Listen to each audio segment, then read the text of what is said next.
Myself Maruti, welcome you all to this physics video session. Right, in this video, I'm going to explain what are the assumptions made by Mr. Bose regarding energy release when an electron jumps from higher energy orbit to lower energy orbit. What are the assumptions or the postulates laid by Mr. Bose only on the concept when an electron jumps from higher energy orbit to lower energy orbit, that is from excited state to ground state, what happens, right? And what are the questions raised? That's what he says, questions raised on his theory. Now, according to Mr. Neil Bose, what he says, Danish scientist, 1913, he proposed a Bose model, especially on hydrogen atom. We have already discussed in our last video. Now, when an electron jumps from higher energy orbit, that is E2, to the lower energy orbit, energy is released continuously. That is what Mr. Bose has said. Now let me consider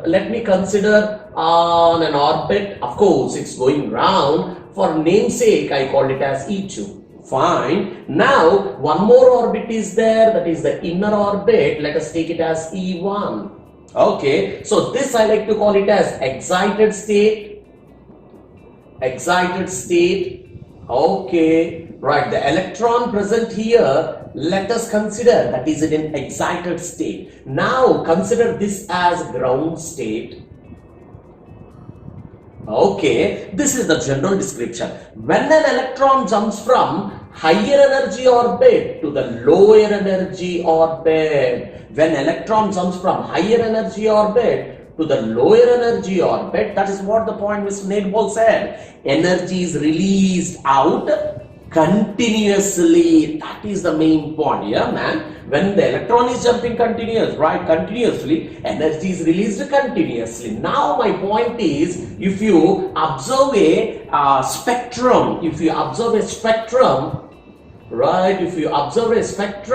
when the energy is coming continuously, when the energy is released continuously, what kind of spectrum you should see? As the energy is coming continuously, obviously we should see continuous lines.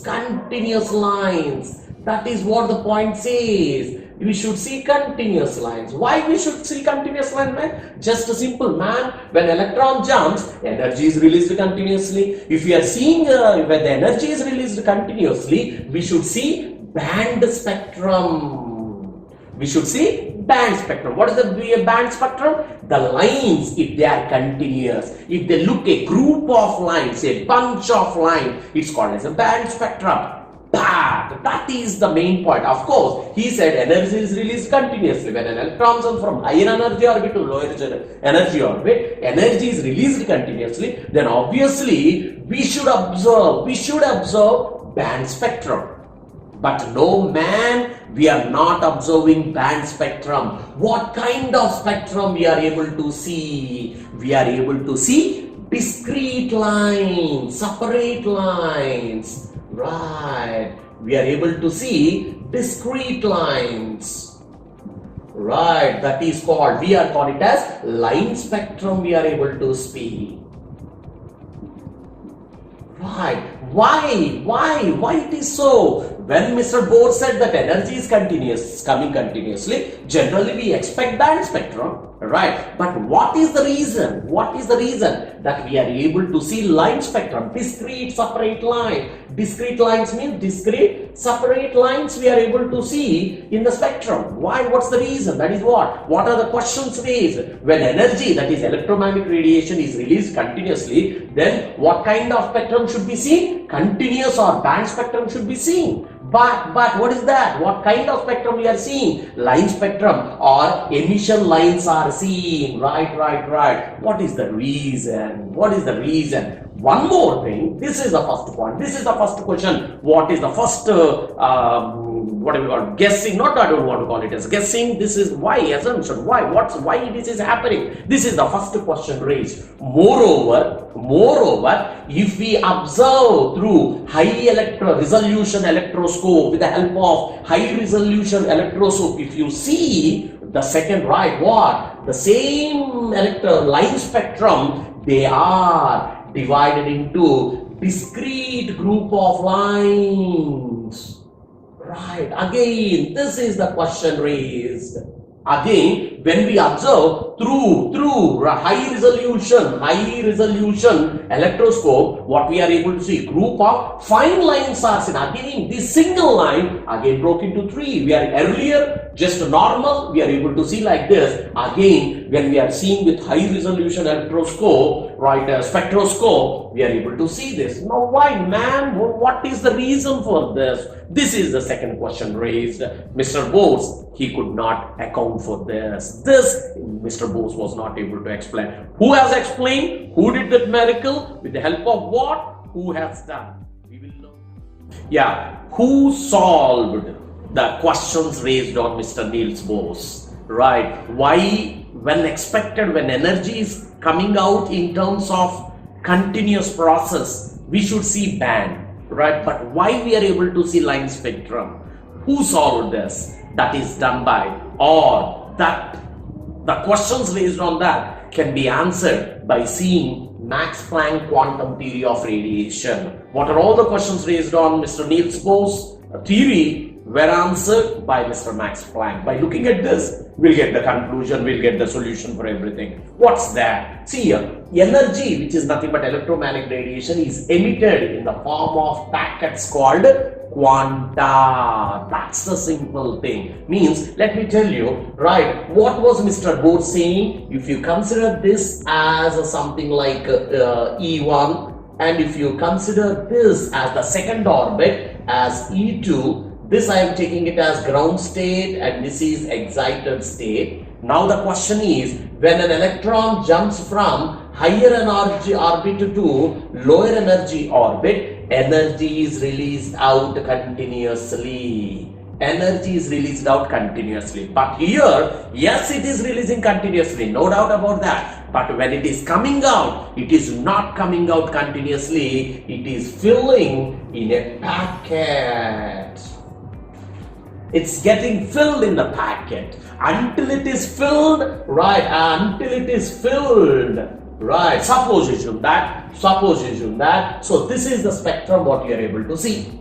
Okay, yes, energy is released continuously, but it is filling in the packet. This packet is called as quanta. Each packet is called as quanta, right? Now assume that, so this packet, yes, energy is coming continuously, no doubt about that, but it is filled in a packet called quanta. Yes, it is filled. After filling, that energy is coming out. That one packet we are able to see as one line, one discrete line in the spectrum. Okay, meanwhile, when the it is coming out, the second packet is getting filled again. Right, when the packet is coming out, in the meanwhile, the second packet is getting filled. After the second packet is filled, it comes out. Yes, this is the second packet which is coming out. So, as soon as the second packet is filled, again the third packet is getting filled. In the meanwhile, by the time it is getting filled, there is gap. Energy is not coming out. So, this is the gap. In this time period, we didn't see any lines there. Why? Because in this time, what is happening? One more packet is getting filled. So, energy is not seen outside. Therefore, in the spectrum, we see a first line for the first packet. Again, in this time, the packet is getting filled. So, we didn't see any lines here. Right. Now, when the second packet came, yes, this is the second packet. Again, time, duration. Why is that right? The third packet is getting filled. When the third packet comes out, yes, this is one more line. Okay, and so on. This is how discrete lines are seen. This is what I am saying. When an electron jumps from higher energy orbit to lower energy orbit, yes, energy is coming out, but it is not radiated. It is filled in the packets called quanta, and after filling one packet, it is coming out. When the first packet comes, we can see a line. In this gap, one more packet is getting filled. Again, one more packet comes out. Yeah. So you got it. So if this packet is not there, we might have seen continuous lines, but as energy is coming out and as energy is radiating in terms of packets, we are seeing line spectrum. That is what is done by, that is explained by Mr. Max Planck. That's what is emitted in the form of packet called quanta. That is what is energy is gained or lost in discrete. What's the meaning of discrete values? Fixed values. How much amount of energy is stored in each packet? So Mr. Planck has said the amount of energy filled in each packet also, he called in each packet, he said 6.625 into 10 to the power of minus 34 joule second. This much of energy is present in each packet. And you have to remember that energy is fixed. Means energy is quantized. What's the meaning of quantized? Yes, it's fixed. Every packet must and should have this much value only. There is no change. Right, energy is quantized or energy is fixed. That is how much value? 6.625 to 10 to the power of minus 34 joule second. Right, this is the first part. And one more, how much energy? Yes, each packet consists of 5 and he has given an equation to tell the value. Right, he said this packet, every energy is an integral multiple of NH by, right, h nu means first orbit, you take it as 1h nu, right? Second, again the second packet, right? We take the weights as 1 kg, 2 kg, 3 kg. In the same way, the energy of radiation is also considered in terms of values like 1 hv, 2 h nu, 3 h nu, where h is nothing but the Planck's constant and nu is nothing but frequency of radiation. Again the new word, frequency. Now as the energy is coming out, it comes out in the form of waves. You know that. Energy comes in the forms of wave, and wave is formed because of radiation or vibration. Vibration or radiation, you know that one. So radiation consists of frequency. Frequency denoted with nu. Basing upon the frequency, the energy will be there. If the frequency is high, energy is more. Means you know, right? If the orbit is very closer, some amount of energy, right? It depends upon the amount of energy released. That's what he said. So energy is an integral multiple of h nu. 1 h nu, 2 h nu, 3 h nu, and it is given by an equation called E is equal to h nu. This is called as Planck's equation. So this theory of quantum theory of radiation has given answers for all the questions raised on Mr. Niels Bohr. The first point, when energy is coming out, it is filled in the packet. Each packet is called as quanta, right? One packet comes out, one line. Second packet comes out, second line. In between both, why we didn't see lines means in that meantime, packet is getting filled.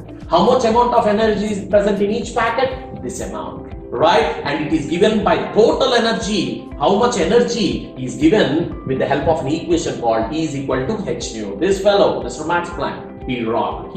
This laid the foundation. Therefore, he got the Nobel Prize for his training. Second question, right? The first question raised on Mr. Niels Bohr's atomic structure is why we are able to see line spectrum.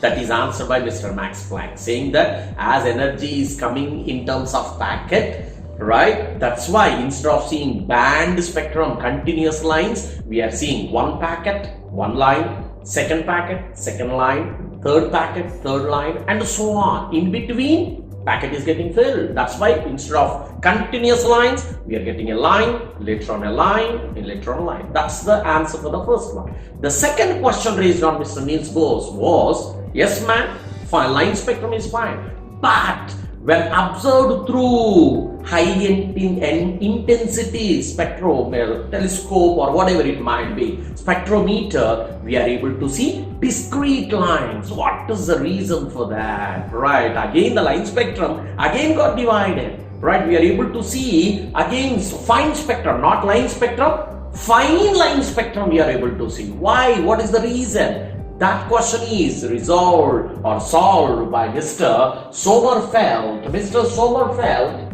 right, model of an atom has solved the second question raised on Mr. Niels Bohr. Right, what he said? Second question on we was splitting of line spectrum as discrete. See here, this is line spectrum. This is called discrete fine spectrum. Was resolved by Sommerfeld by adding elliptical model to the elliptical orbits or elliptical shape to the orbit. Let us come back to this one. If you see Mr. Bose considered orbit as circular, right? This is nothing but, of course, nucleus at the center. This is nothing but circular orbit. Circular orbit as said by Mr. Neil Bose. It's fine. It's fine. But not only circular orbit, there are few more orbits which are in the shape of elliptical shape. Right. This is said by, this is nothing but elliptical orbit. Of course, nucleus is here. Nucleus is here at the center of the orbit. Nucleus is here according to Mr. Neil Bose. Yes, Mr. Sommerfeld said, yes, we are having circular orbits, which is at the beginning, which is the first one. Whereas, every orbit, first one is nothing but circular orbit. But the next one, few shapes are also there, which are in the same of elliptical shape. Right, here the difference between the elliptical shape is we have center, nucleus is at the center of the nuclear orbit, whereas we'll be having major axis and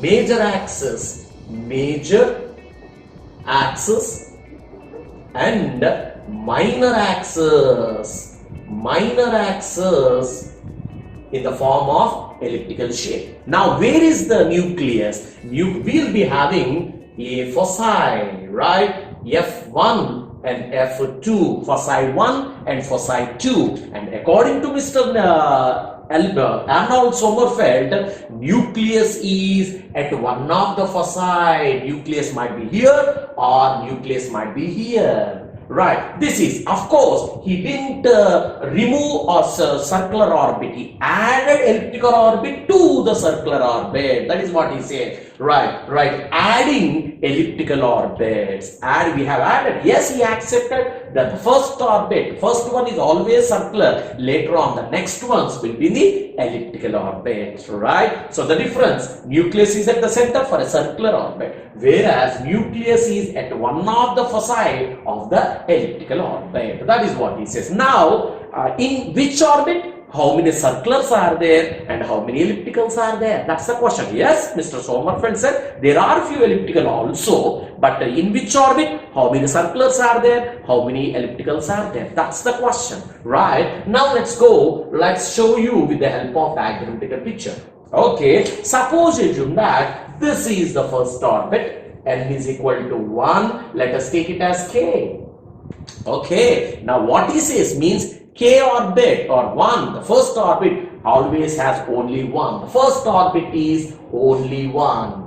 Right? Circular only. That is what he is saying. First orbit has only so and so. Whereas the next one, if you think about the L, N is equal to 2, that is L, right? First orbit is circular, no issues, and the second one is elliptical. One is circular, one is elliptical. Means I like to say K orbit has only one, only one circular will be having, right? For the first one, only one circular, fine. But whereas for N is equal to 2, L orbit will be having one circular, fine, and one elliptical is added to that.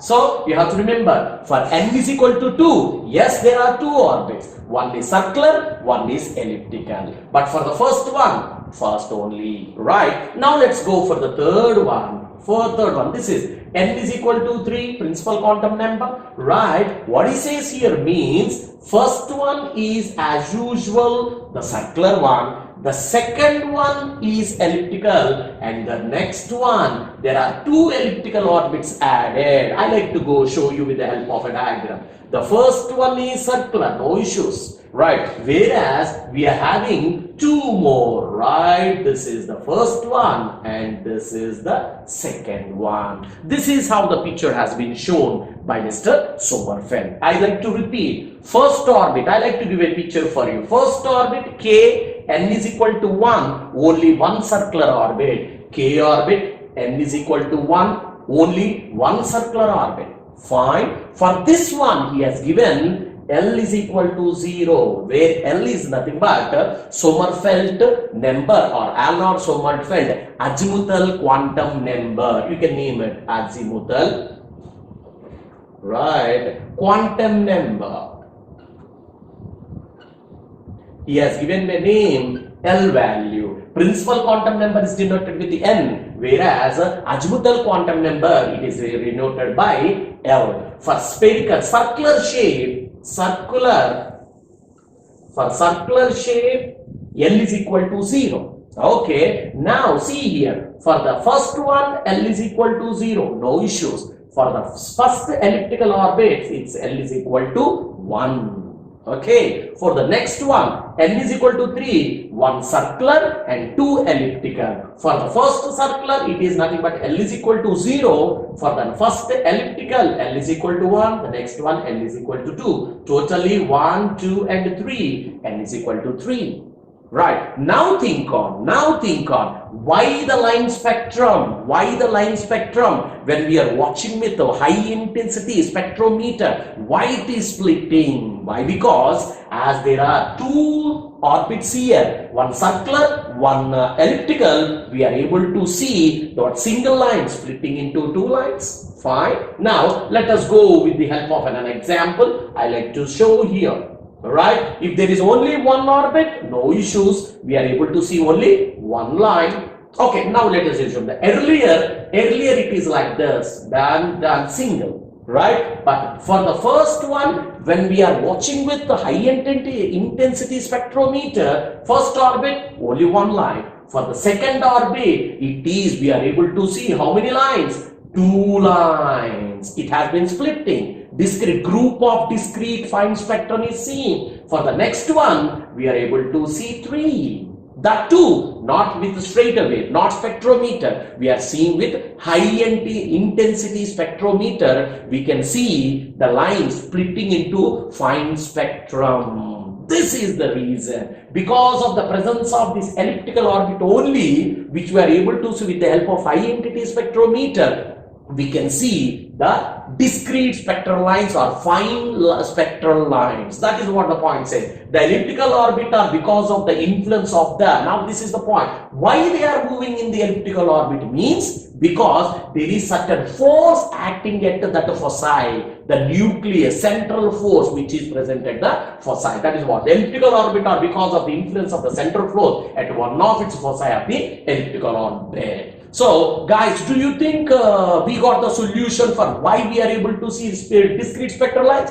Yes, that is what Sommerfeld successful in answering the question of fine line spectrum of the hydrogen. He is able to answer. We got the answer. Why we are able to see discrete spectral lines or fine spectrum? Why? Because of the elliptical orbits, right? Not only for every circular orbit, basing upon the n value, we are having number of elliptical orbit. N is equal to 2, one elliptical orbit, original one and one more, totally 2. N is equal to 3. Originally we are able to see only one, but inside how many elliptical orbits are 2? 1, 2, 3, totally 3. So did you think we got the answer? Yes, but there is a point which Sommerfeld also was not able to answer, is he did not give clear picture of the structure of the atom. That's why he could not give satisfactory picture of the structure of the atom. So what is the structure of the atom? Everything will come back with a new model. In this channel, I have been placing both math and science videos.